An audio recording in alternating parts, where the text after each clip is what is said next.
우리 앞뒤 좌우 그렇게 인사합니다. 사랑합니다. 사랑합니다. 사랑합니다. 사랑합니다. 그 마음으로 다시 옆에 있는 분들 앞뒤 좌우 돌아보면서 주님의 이름으로 축복합니다. 서로 축복합시다. 주님의 이름으로 축복합니다.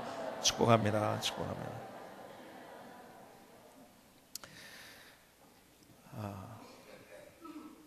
이 시대를 정의하면서 사람들은 이렇게 정의하는데 아무도 반대하지 않습니다. 이 시대를 가리켜서 불안의 시대라고 이야기합니다.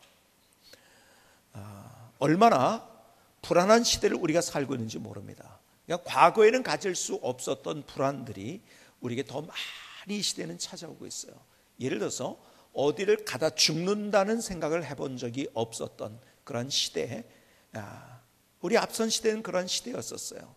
그러니까 예를 들어서 내가 자동차를 타고 가다가 죽음의 위협을 느끼기도 하고, 아니면 배를 타고, 아니면 비행기를 타고. 사실은 옛날에는 그런 위협이 없었던 그러한 것들, 우리에게 위협으로 다가오는 얼마나 많은 것들이 있는지 모릅니다. 특별히 우리가 농경사회를 지나면서 이제는 경쟁 사회 속에서 우리의 삶을 살아가면서 우리가 갖는 그런 두려움들이 얼마나 많은지. 심리학자들은 그래서 어떤 심리학자는 645가지의 두려움이 우리에게 있다. 어떤 분은 275가지, 여러 가지를 얘기하는데 사실은 이 정도가 아니라 더 많은 두려움이 우리에게 있다고 저는 생각합니다. 근데 그 두려움을 정리를 하면은 한 이렇게 7가지 정도 되지 않을까. 그냥 크게 한번 정리를 해봤어요. 무력함에 대한 두려움. 그렇죠? 무력을 느낍니다. 내가 능력이 없어서 이거 어떡하지? 왜요? 경쟁 사회다 보니까요. 너무 뛰어난 사람들이 옆에서 있다 보니까 거기에서 내가 상대적으로 느끼는 그런 두려움들이 있습니다. 두 번째, 미래에 대한 두려움이 있어요. 이게 도대체 어떻게 될 것인가? 너무 또 특별히 급변하는 세계 속에 살다 보니까요. 사업을 하면서도 예를 들어서 미래가 어떻게 될 것인가? 옛날에는 예측 가능했는데 정말 예측 가능할 수 없는 시대를 우리가 바라보면서 미래에 대한 두려움을 갖습니다. 건강에 대한 두려움도 가져요. 그렇죠? 실패에 대한 두려움. 아마 실패에 대한 두려움도요, 나도 모르게 내 무의식 속에서는요 굉장히 많이 작동을 한다고 저는 생각을 합니다. 하루에도 수십 번 이상씩 실패할 것 때문에 주저하는 그런 것들, 그 두려움이 있어서. 5번째는 외로움에 대한 두려움이 있어요. 6번째는 인정받지 못할지 모른다는 그런 두려움. 이 시대에 이것이 큰 두려움 가운데 하나라고 생각이 되어집니다. 근데 마지막 제일 중요한 두려움, 그것이 가장 심각한 두려움은 죽음에 대한 두려움입니다. 많은 두려움들이 우리에게 있어요. 그렇다면요, 잘 보세요. 두려움에 때문에 어떤 결과가 나타나는가? 사실은 두려움이 우리에게 참 치명적인 많은 것들을 가져다 줍니다. 두려움 때문에 우리는 첫 번째, 쉽게 상처받고 낙담하고 혹은 절망합니다. 그러니까요, 닫아놔요 서로. 상처받을 거 있어 내가. 그렇죠? 교회 나와서 일하다 보면 예를 들어서 내가 상처가 그럴 이유 없지, 혼자 그냥 신앙생활 하면 되지. 그러니까 스스로 쉽게 상처받고 낙담하고 절망합니다. 그래서 요즘 나오는 표현이, 이런 표현이 나온 지 얼마 안 됐는데 은둔형 외톨이라는 말을 많이 들어보셨죠. 우리나라에만 100만 이상이 있다고 합니다. 그런데요, 요즘 나타나는 범죄들, 도대체 어떻게 인면수심에 저런 범죄를 저지를 수가 있을까 하는 범죄들이 보면 다 은둔형 외톨이들이 대부분입니다. 그런 범죄를 저지른 사람들. 그리고 IS에 가입한 김군의 이야기도 그런 거 아닙니까? 그 두려움의 걸과 때문에 쉽게 상처받고 낙담하고 절망합니다. 두 번째는 그래서 도전하지 못합니다. 그냥 인생을 어떻게 살아가냐, 그냥 그렇게 다람쥐 쳇바퀴 돌듯이 돌아갑니다. 그러니까 매너리즘에 빠져서 그냥 그날이 그날이에요. 그냥. 왜요? 두려움 때문에 도전을 못하니까요, 모험을 못하니까요. 그렇죠? 그 두려움이 우리를 그냥 그렇게 동물적인 인생, 그냥 먹고 마시고 자고 배설하고 이렇게 가도록 만들어 놓습니다. 세 번째, 사실 가만히 생각을 해보니까요, 두려움 때문에 사실은 미움과 분노가 생기더라고요. 미움은 상대를 두려워하는 거더라고요. 가만히 곰곰이 생각해보면 상대를 두려워하니까. 상대에 대해서 어떤 연민이나 아니면은 긍휼력 있는 마음을 가지면은요, 상대가 어떻게 한다 할지라도 그런 마음 들지 않아요. 근데 가만히 보면은 그 미워하고 분노하는 것은 그 두려움 때문이더라고요. 근데 정말 중요한 것, 그 두려움은 우리가 믿음으로 살지 못하도록 만듭니다. 그렇죠? 반대로 믿음이 있으면은 두렵지 않을 때는, 워낙 두려움이라는 것이 물밀듯이 우리에게 오다 보니까 그런 믿음이라는 것이 내 안에서 점점 밀려나기 시작하는 거예요. 이 시대가 그런 시대가 아닌가. 근데요, 심리학자들이 이런 얘기를 해요. 또 두려움에서 자유로운 사람은 두 부류다. 누가 자유로울 수 있을까요? 첫 번째, 죽은 사람. 두 번째, 정신 이상자. 두 부류다. 이 두 부류에 해당되는 분 혹시 계십니까? 없죠? 무슨 말입니까? 우리는 영원히 두려움 속에서 그냥 살아야 된다는 거예요. 사실은 세상에서 그 두려움에 대한 해결책은 없습니다. 그런데요, 하나님은 우리에게 이렇게 분명하게 말씀하십니다. 오늘 그 해결책을 얘기해요. 요한일서 4장 18절에 이렇게 말씀하시죠. 사랑 안에 두려움이 없고 온전한 사랑이 두려움을 내쫓나니 두려움에는 형벌이 있음이라. 두려워하는 자는 사랑 안에서 온전히 이루지 못하였느니라. 다시 보실까요? 사랑 안에 두려움이 없다고 얘기를 합니다. 온전한 사랑이 두려움을 내어 쫓는다고 말씀하십니다. 사랑 안에 두려움이 없고 온전한 사랑이 두려움을 내쫓는다고 우리에게 말씀하세요. 여러분, 그래서요, 하나님이 누구신지를 알아야 되는, 하나님은 계속 우리에게 뭐라고 말씀하세요? 하나님은 사랑이시라는 거예요. 요한일서 4장 8절을 볼까요? 오늘 본문이 요한일서인데요, 4장 8절에 이렇게 말씀합니다. 사랑하지 아니한 자는 하나님을 알지 못하나니 이는 하나님은 뭐라고요? 사랑이십니다. 하나님의 본질이 사랑이시고, 그런데 그분의 사랑이 공허한 사랑이 아니고 어떤 사랑이라고요? 요한복음 3장 16절에 뭐라고요? 하나님이 세상을 이처럼 사랑하사 독생자를 주셨어요. 사랑하셔서 예수님을 이 땅에 보내셨다는 거예요. 목숨 걸고 우리를 위해서 주셨다는 거예요. 이는 그를 믿는 자마다 멸망하지 않고 영생을 얻게 하려 하십니다. 자, 하나님이 우리를 사랑하셨어요. 그래서 우리는요, 이 땅에서 죄로 말미암아 죽음입니다. 세상의 다른 어떤 곳에서도 이 죽음에 대한 해결책이 없어요. 그런데 예수 그리스도를 통해서 우리에게 영원한 생명, 오늘 영생을 얻게 하려 하십니다. 이게 복음이에요. 여러분, 복음은 뭐부터 시작하는지 아십니까? 하나님의 사랑입니다. 복음은 하나님의 사랑이에요. 하나님이 우리를 사랑하셨기 때문에, 하나님의 사랑에서 죄로 말미암아 우리는 죽음 아래 있었던 형벌과 그리고 지옥 아래 있었던 우리들을 예수 그리스도의 십자가로 용서해 주시고, 그리고 우리에게 영원한 생명을 주셨다는 거예요. 이게 복음입니다. 그러니까 복음을 얘기할 때는 항상 제일 먼저 우리가 뭘 생각해요? 하나님의 사랑을 생각하는 거예요. 자, 보세요. 그러니까 벌써 이것을 통해서, 하나님의 그 사랑을 통해서 우리 삶의 제일 큰 문제인 죽음의 문제, 그것 때문에 우리가 제일 두려워하거든요. 여러분, 죽음을 두려워하는데, 그래서 사람들은 그 두려움이, 죽음에 대한 두려움이 강하니까요, 아주, 그래서 바로 앞에 두려움이 있을 때는 막 그것 때문에 어쩔 줄 몰라하지만, 그러나 내 앞에 바로 없는 것 같을 때는 애써 그것을 피하고 생각 안 하고, 그래서 다른 것에 몰두합니다. 그래서 취미생활에 빠지고요, 가만히 있으면 그 두려움에 대한, 그 죽음에 대한 두려움, 그것이 우리에게 몰려드니까요. 그런데 주님께서 가장 큰 두려움의 문제를 해결해 주셨어요. 왜? 하나님이 우리를 사랑하셔서. 여러분, 세상은 그 죽음의 문제에 대해서 뭐라고 얘기 못합니다. 그런데 하나님께서는 분명하게 십자가를 통해서 우리에게 해결해 주셨다고 말씀하시는 거예요. 저는요, 제가 서교 초등학교를 나왔는데 가끔 저는 그 생각, 지날 때마다 그 앞에 제일 기억에 남는 거, 학교보다도 기억에 남는 데가 어디냐면, 그 홍대가 가까이 있었는데, 홍대 바로 앞에 보면 지금도 거기에 있는데요, 조그만 공원 하나가 있었어요. 지금 뭐 좀 안에 있는 게 좀 달라졌더라고요. 그 공원에 거기에 벤치가 있었고, 그 다음에 시소니, 그네니 이런 것들이 있었어요. 근데요, 그 앞에, 제가 초등학교 다닐 때는 큰 건물이 그렇게 없었으니까요, 하늘이 탁 트였어요. 거기서는 거기에 앉아가지고서 이런 생각을 했어요. 야, 가만히 있어보자. 저 우주의 끝이 있을까? 가만히 있어보자. 끝이 있다. 그러면 끝 다음은 또 뭐지? 이렇게 하면서 제가 생각했던 그것이 지금도 그렇게 기억이 나요. 그래서 제가 그 앞에 지나갈 때는 항상 이렇게 흘끗 한번 내가 저기서 저러고 있었지. 초등학교 때 가만히 보니까는 그냥 얘기하면 뭐 공상망상을 했다. 아니면 좀 좋은 얘기를 하면 철학적 사유를 했다. 약간 초등학교 때 제가 그랬던 기억이 납니다. 그런데요, 제가 중학교를 들어가면서 제 안에 물밀듯이 밀려온 두려움이 하나가 있었어요. 그게 뭐냐면 죽음에 대한 두려움이에요. 어쩌면은 제가 아이들이 이제 사춘기를 지나잖아요. 사춘기를 지나면서 제가 그것을 경험했는지 모르겠어요.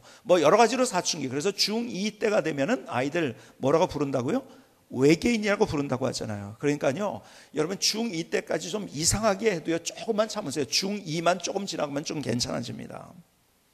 근데 제가 중학교 때 사춘기를 그렇게 지냈지 않은가 생각을 해요. 어떤 마음이 들었냐면, 야, 나 죽으면 어떡하지? 죽음에 대한 두려움, 그것을 넘어서 공포가 되고, 그리고 성경을 읽는데요, 요한계시록을 읽다가 가만히 있어보자. 저 유황불 가만히 있어보자. 나 저런 데 빠지면 어떡하지? 교회는 나왔어요. 성경도 봤죠. 그런데 뭘 몰랐는지 아세요? 그때 하나님의 사랑을 몰랐던 거예요. 하나님의 사랑이 뭔지, 복음이 뭔지를 몰랐던 거예요. 하나님의 사랑이 뭔지, 복음이 뭔지를 알게 됐고, 그래서 내가 예수 그리스도를 믿음으로 말미암아, 하나님이 나를 사랑하시기 때문에 예수님을 믿음으로 말미암아 내가 구원받고 내가 영원한 생명을 얻었다는 확신을 가지니까요, 그때서부터, 그 전에는 제가 소심했는지 모르겠어요. 그런데 굉장히 담대해질 수 있는 용기가 생기더라고요. 왜 그런지 아세요? 내 안에 하나님의 사랑이 담기니까요.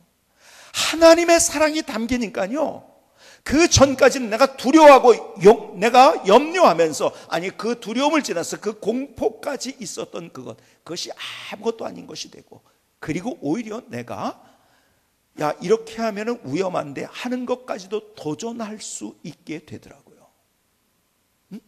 그럼 보세요. 롤러코스터를 탈 때 보세요. 두려워하면은요, 그것 때문에 진땀 나고요. 그리고 롤러코스터를 탄다는 것 자체가 이거는요, 기절할 일이에요. 그런데요, 그 두려움이 없는 사람은 어떻습니까? 롤러코스터를 즐깁니다. 똑같이 롤러코스터를 탔지만은 어떤 사람은 그것 때문에 너무 힘들어요. 너무너무 힘들어요. 그런데 어떤 사람은 너무너무 좋아요, 기뻐요. 뭐의 문제인지 아세요? 두려움이 있느냐 없느냐의 문제예요. 저의 인생에 하나님의 사랑이 들어오니까요, 그 두려움이 물러가기 시작한 거예요. 자신 있게 내가 어떤 상황 가운데서도, 다른 사람이 예를 들어서요, 두려워하는 그런 상황들이 참 많이 있었어요. 수많은 일들, 전에 한번 말씀드린 적이 있는데 몇 년 지난 것 같아요. 제가 달라스에 집회를 가는데요, 비행기를 타고 갔는데요, LA에서 달라스 가는 비행기를 탔는데 갑자기 비행기에 화장실을 가려고 그랬더니 못 가게 하더라고요. 그러더니 장례 아나운스먼트가 나오는데, 기내 아나운스먼트가 나오는데 뭐가 나오냐면, 벨트를 잘 채우고 그 다음에 비상 착륙할 때 어떻게 하는지 그걸 다 숙지하고 다시 하고, 그리고 움직이지 말라고 하는 거예요. 그리고 어떤 상황이 벌어질지 모르니까 좀 그렇게 이렇게 하여간 비상 상황에 어떻게 대처할지를 앞에도 보고 또 앞에도 설명도 해주고, 왜 그런가를 물어봤는데요, 가르쳐 주질 않더라고요. 그러고서 아무 소리를 안 하고서 갑자기, 그러니까 화장실도 못 가게 하니까, 야, 이제 비행기 추락하는구나, 이제. 그렇죠? 추락하는 거죠. 그래서 이게, 야, 이제 끝났구나, 이제. 오늘로서 내 인생은 끝이구나. 그렇죠? 죽는 거죠, 뭐, 이제. 근데 그 상황을 잠깐 말씀드리자면, 왜 그렇게 됐냐면, 나중에 이제 내려가지고 저희 조사받느라고도 한참 걸렸어요. FBI가 와가지고서 한 사람씩 해가지고 막 왜 조사하는지도 몰랐어요. 나중에 알고 봤더니, 제가 이제 거기에 좀 얘기를 해가지고, 내가 집회가 바로 시작돼야 되는데 좀 빨리 했으면 좋겠다 했더니 저를 약간 배려를 해가지고 제가 제일 먼저 나왔어요.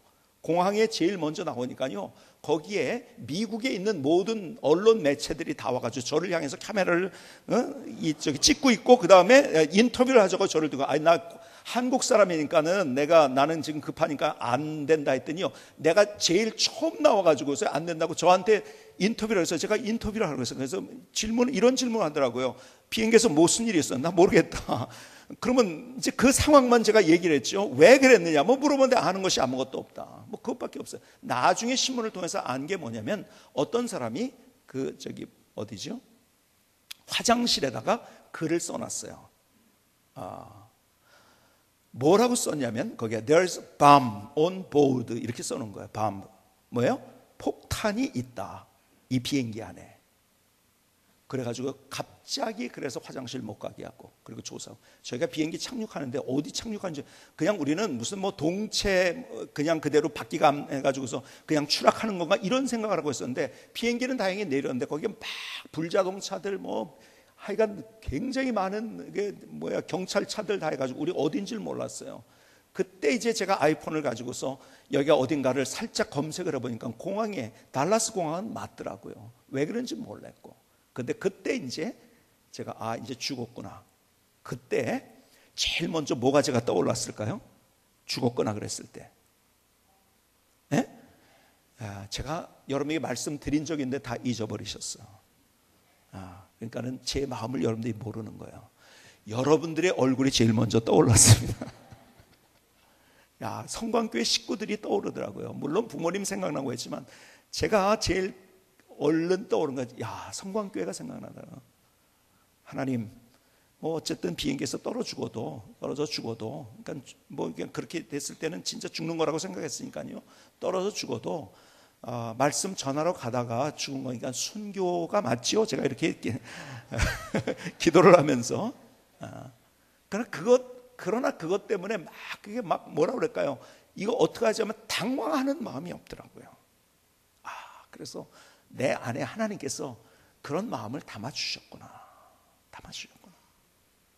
수많은 IT 갔을 때는 앞에서 총격전이 벌어져가지고 그냥 총을 막 팡팡팡 쏘고 있는데 저희가 바로 앞에 차에 섰으니까요. 앞에서 총격전이 있는데 우리가 제일 먼저 그 앞에 총격전이 있는데 딱 섰어요. IT 도와주러 갔을 때. 이건 또 죽을 수 있겠구나. 총알이 어디로 튀어올지 모르니까요. 그런데요, 가만히 생각하니까요, 그러한 모든 상황 속에서 거기에서 어쩔 줄 몰라 하지 않고 당황하지 않고 담대한 마음이 생기더라고요. 왜 그런지 아세요? 하나님 나를 구원하시고 내게 영원한 생명이 있다는 걸 생각하니까 거기에서 내가 언제나 의연할 수 있고 담대할 수 있게 되는 거예요. 그래서 두려움이 물러가 버리는 거예요. 하나님이 오늘 우리에게 말씀하시는 게 그거예요. 하나님이 우리를 사랑하시고 영원한 생명을 주셨기 때문에 우리가 그것을 알면은 우리 안에 있는 두려움은 물러갈 수밖에 없다는 이야기를 해주고 있는 거예요. 자, 보세요. 더 나아가서 하나님이 우리를 사랑하시는데요, 내가 또 그 하나님 앞에 우리의 사랑을 드린단 말이에요. 시편 91편 14절 이하를 보십니다. 시편 91편 14절 이하에 하나님이 이르시되 그가 나를 사랑한즉 내가 그를 건지리라.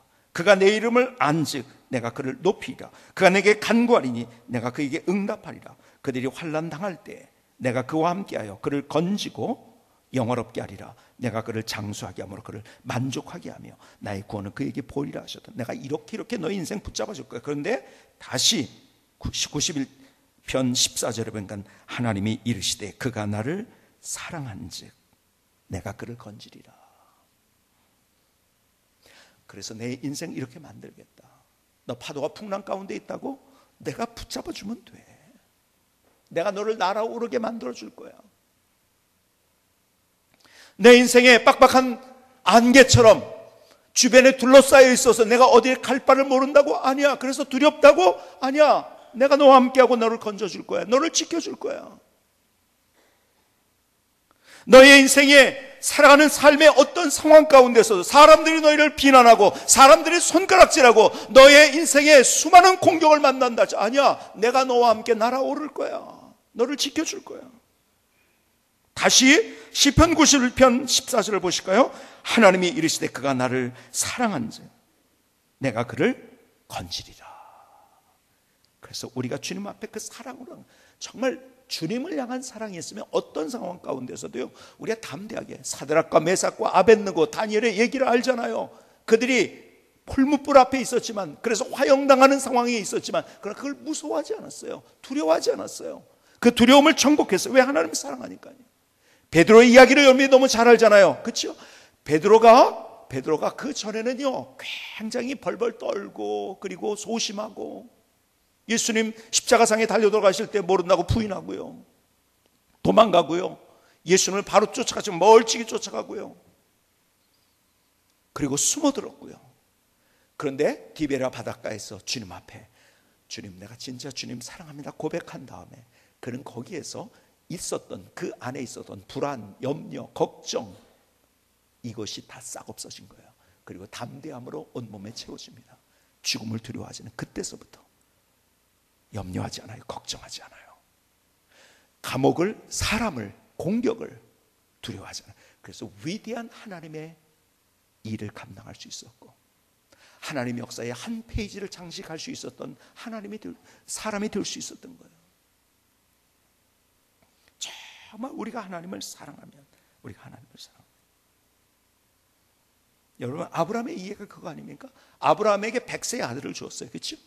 하나님께서 약속하셨거든요. 아니, 너를 내가 축복하는데 어떻게 너의 자손들을 이렇게 축복하냐? 바다의 모래와 같이, 하늘의 별과 같이. 근데요, 자식이 없었어요. 문제는 말도 안 되는 소리였었죠. 그러나 결국 아시는데 100세의 아들을 얻었어요. 얼마나 귀한 아들일까요? 기가 막힌 아들이죠. 눈에 넣어도 아프지 아니할 그런 아이, 자녀. 근데 그 아이가 자라면서 하나님께서 아브라함에게 이렇게 얘기합니다. 기가 막힌 이야기를 합니다. 창세기 22장 2절을 보실까요?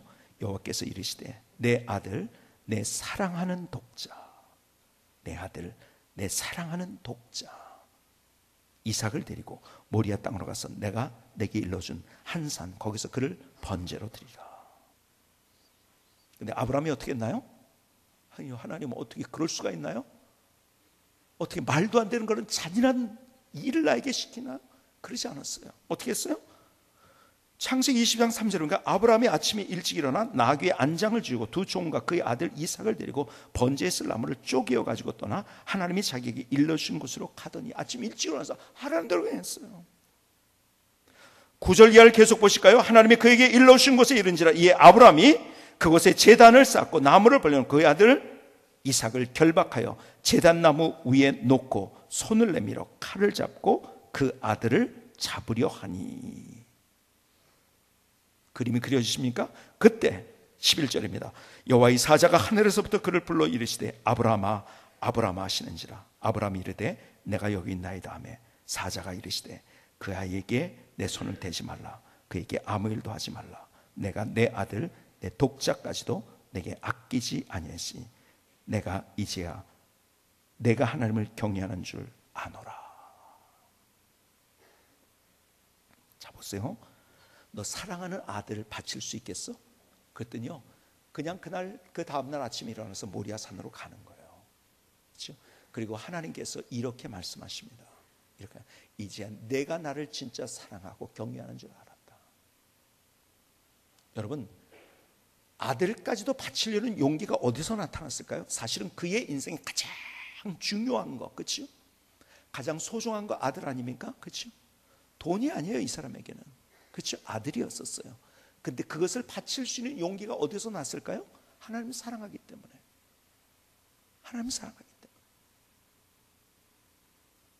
그러니까요, 아브라함의 마음속에 어떤 마음 가졌는지 아십니까? 자, 그러고서 이제 이런 일이 일어났죠. 13절 이하를 계속 보시다. 아브라함이 눈을 들어본 즉 한 숫양이 뒤에 있는데 뿔이 수풀에 걸려 있는지라. 아브라함이 가서 그 숫양을 가져다가 아들을 대신하여 번제로 드렸더라. 아브라함이 그 땅 이름을 여호와 이레라 하였으므로 오늘까지 사람들이 이르기를 여호와의 산에서 준비되리라 하더라. 여러분, 참 아브라함 대단하다.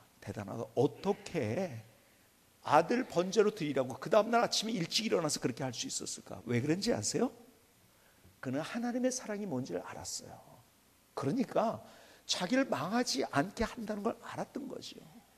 그러니까 그 사랑 앞에 하나님께 드리고 싶은, 왜? 그러니까요, 내가 이렇게 한다 할지라도 하나님께서 이상한 일을 내 인생에 보이지 않을 거라는 걸 알게, 그래서 여호와께서 준비할 거라는 걸 알았어요. 그래서 여호와 이래. 히브리서에서는 이 장면을 이렇게 설명을 합니다. 그가, 히브리서 11장 19절입니다. 그가 하나님이 능히 이삭을 죽은 자 가운데서 다시 살리실 줄로 생각한지라. 무슨 말인지 아세요? 자, 크게 다시 그림을 그려보시면 하나님의 사랑이 뭔지를 알았어요. 하나님이 나를 그렇게 사랑하는 줄 알았단 말이에요. 나도 하나님을 사랑한단 말이에요. 그런데 내 인생을 그분이 망하게 할 것인가?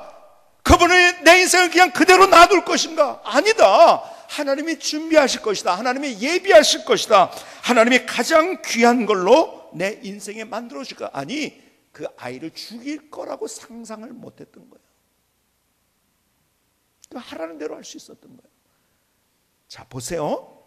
아브라함의 행동의 근거가 어디 있었는지 아십니까? 하나님이 나를 사랑하신다는 것, 그리고 나도 하나님을 사랑한다는 것. 그러니까요, 그 인생에 두려움이 없어질 수 있었던 거예요.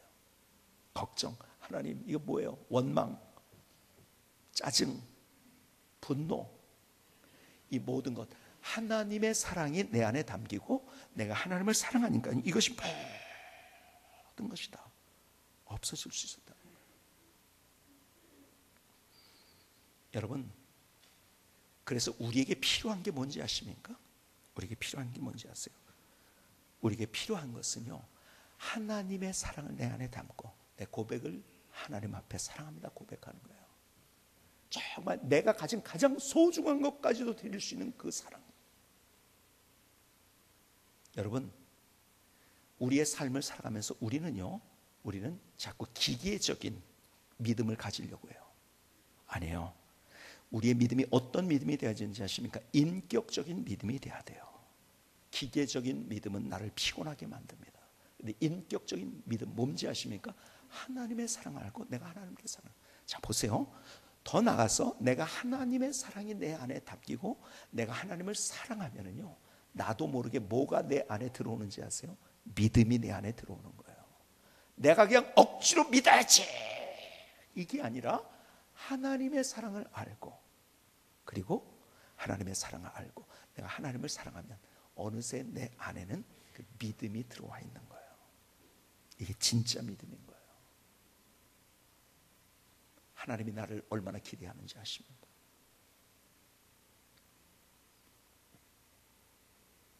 제 친구 얘기를 좀 할게요. 조경하라는 친구, 지금 스위스에서 있는데요. 스위스에서 굉장히 성공을 했어요. 파이낸셜 회사를 만들어가지고 거기에 스위스에서 교수를 하다가 회사를 하나 만들어가지고 성공을 했어요. 정말 몇십 년 만에 통화를 했어요. 오래전에 이 친구가 갑자기 또 생각나는, 한국에 와가지고 저한테 전화를 했더라고요. 근데요, 몇십 년 만에 처음 그 친구를 만나가지고, 근데 제일 졸업한 다음에 보고 싶었던 친구였었거든요. 저는 이제 신학교를 가고 그 다음에 이제 미국을 가서 공부하고 그 다음에 이제 군대를 늦게 가고 이런 와중 속에 친구들하고 연락이 많이 끊겼어요. 근데 제일 보고 싶었던 그 친구 조경아, 그 친구 어디에 있을까? 어디 있는 거 아는데 연락은 안 되는 거예요. 야, 스위스 어디에 살고 있지? 아무리 알려도 연락이 안 돼. 그 친구가 오늘 연락이 온 거예요. 한국 나왔다. 그래서 제 사무실에서요, 그날 몇 시간을 그냥 거의 점심때 이후인가요? 저녁 때까지 계속 옛날 얘기를 한 거예요. 그때 제가 이런 얘기를 했어요. 그 친구에게. 그 친구를 처음 전화로 통화가 됐을 때, 조경아, 얼마나 내가 보고 싶었는지 알아? 내가 졸업한 다음에 조경아, 너를 제일 보고 싶었어. 그때 이 친구가 깜짝 놀라는 거예요. 너무 깜짝 놀라. 아니, 나를 제일 보고 싶었다고? 그리고 내가 제일 많이 찾은 친구야. 나를 제일 많이 찾았다고? 그러면서 그 친구 하는 얘기, 내가 그렇게 생각할 거라고는 전혀 생각을 못했던 거예요. 그러면서 이 친구가 이러더라고요. 야, 너 친구 많았잖아. 너 친구 많았잖아. 그러는 거예요. 아니, 너 친한 친구들 많이 있었는데 나라고? 이 친구가 그렇게 저한테 질문한 거죠. 친구들 많았는데 나라고? 그래, 너야. 그 친구는 내가 그렇게 졸업한 다음에도 기억을 하고 생각을 하고 만나고 싶었다는 생각을 전혀 못, 제일 만나고 싶었던 친구. 그 친구가 내 마음을 몰랐어요. 그러니까 저도 아쉽더라고요. 내가 이렇게 이런 마음을 가지고 있었는데. 그런데요, 하나님이 바로 여러분들을 그렇게 사랑하시고 찾고 계세요. 근데 우리는 이러고 있어요. 저라고요?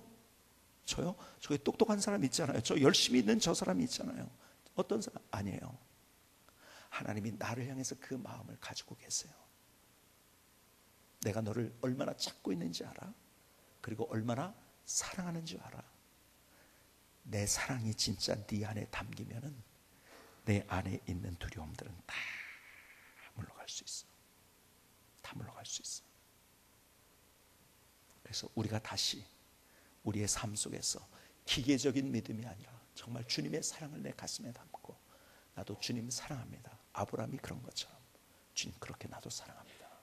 내가 주님 앞에 우리의 삶을 드리게 될 때 내 안에, 야, 이런 믿음이 내게 있었네 뿐만 아니라, 그래서 내 안에 있었던 어쩌면은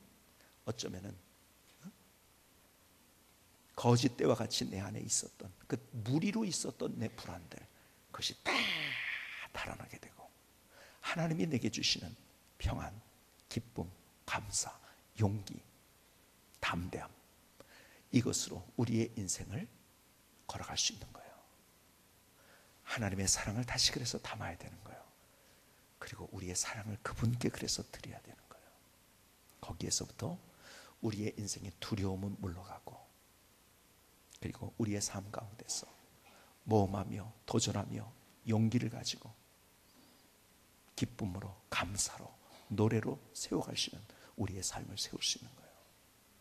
오늘 그러한 주님 앞에 드리는, 그러한 마음을 주님 앞에 드리는 귀한 시간이 될 수 있기를 주님의 이름으로 축복합니다. 김승기 선교사님의 찬양을 들으시겠습니다.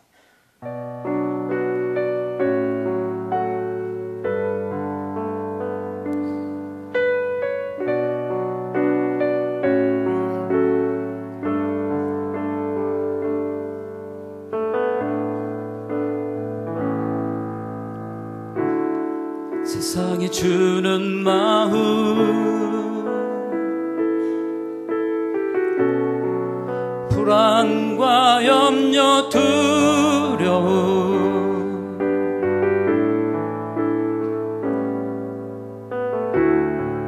주님 바라보세요. 나를 사랑하는 주님,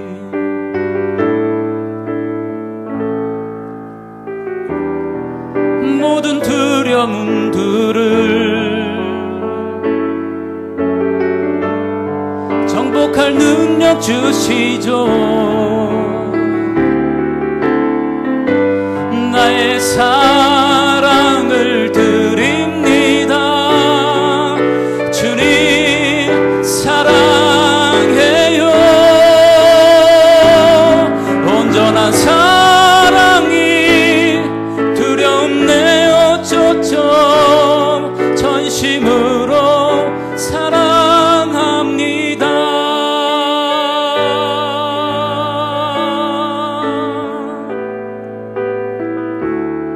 세상이 주는 마음,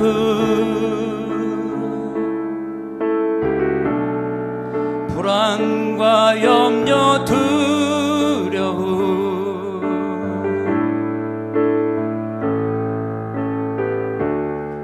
주님 바라보세요. 나를 사랑하는 주님,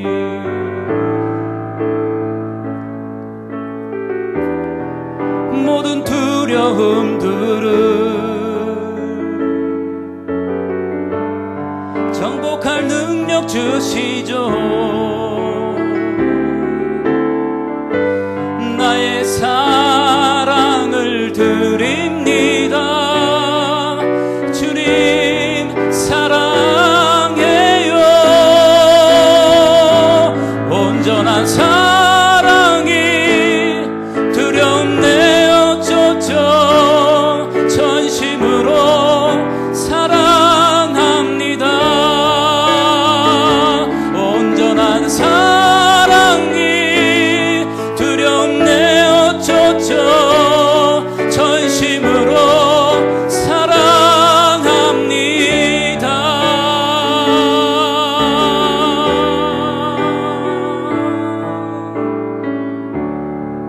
아멘. 하나님, 나의 고백을 주님 앞에 올려드려. 주님 사랑합니다. 나를 받아 주시옵소서. 나를 받아 주시옵소서. 이런 느낌과 이런 경험을 가진 적 혹시 있으십니까? 파도가 집채만해요. 3m, 4m 그냥 막 몰려오는데 나는 작은 조각배를 타고 있어요. 그때의 두려움. 다 깜깜해요. 갈 길을 잃어버린 것 같아요. 그런데 가장 깊은 골짜기 속에 들어가 있어요. 그런 상황과 그런 감정과 그런 일들을 경험하신 적이 있나요? 한번 내가 빠졌는데, 분명히 빠졌는데 여기서 나와야 되는데, 아니 나오려고 하는데 한 발을 내딛으면 더 내 몸이 빠져드는 것 같은 그러한 늪에 빠진 상황들, 그러한 것들을 경험하신 적이 있나요? 그래서 우리는 두려워해요. 이 땅은 우리를 그렇게 만들어요. 아니 왜 이런 일이 자꾸 일어나지? 왜 이런 일이 일어나지? 근데 보세요, 주님께서는 우리 가운데서 그렇게 말씀하세요. 그런데 우리를 사랑하시기 때문에 거기에 그대로 내버려 두지 않는다는 거예요. 우리 찬양 가운데 이런 찬양이죠. 주 품에 품으소서, 능력의 팔로 덮으소서. 거친 파도 날 향해 와도 주와 함께 날아오르리. 폭풍 가운데 나의 영혼 잠잠하게 주를 보리라. 그 가운데서 나를 사랑하시고 나를 붙잡아 주시고 그 발자국 속에서 내게 능력을 보여주시고, 아니 오히려 그 파도를 즐길 수 있게 만드시는 주님. 자, 파도 타기 하는 사람들은요, 서핑하는 사람은 그래요. 파도 오기를 오히려 기다립니다. 그래야지 멋지게 누릴 수 있거든요. 그렇죠? 이게 인생의 기적인 거예요. 사람들은 그건 두려워해요. 파도 오는 걸 두려워해요. 근데 우리는 파도를 오히려 기다립니다. 왜? 그것을 통해서 하나님께서 내게 주시는 놀라운 역사들을 내가 경험할 수 있기 때문에. 마치 저 높은 곳에서 완벽하게 그냥 뛰어내리는 것 같이 그렇게 롤러코스터를 타는 그런 인생. 세상은 하나님 없이 거기서 두려워합니다. 다리를 후들거립니다. 근데 하나님이 나와 함께 하시기 때문에, 나를 사랑하시는 줄 알기 때문에, 그래서 내 안에 두려움이 물러갔기 때문에 우리가 롤러코스터를 즐기게 됩니다. 여러분, 믿음으로 사는 인생이 이런 인생인 거예요. 우리에게 문제가 없는 게 아니에요. 아픔이 없는 게 아니에요. 눈물의 골짜기가 없는 게 아니에요. 그러나 거기에서 오히려 그것을 통해서 멋진 드라마를 보여주시는 주님 만나는 것, 그것이 우리의 신앙인 거예요. 그런데요, 그것이 어디서부터 출발되느냐? 하나님의 사랑을 알아. 인격적인 믿음, 인격적인 하나님의 사랑 알고, 주님, 나도 주님 앞에 나의 사랑을 드립니다. 그때 내가 두려움, 이거 두려워하지 말아야지 그러면요, 두려움은 몇 배로 몇십 배로 더 늘어납니다.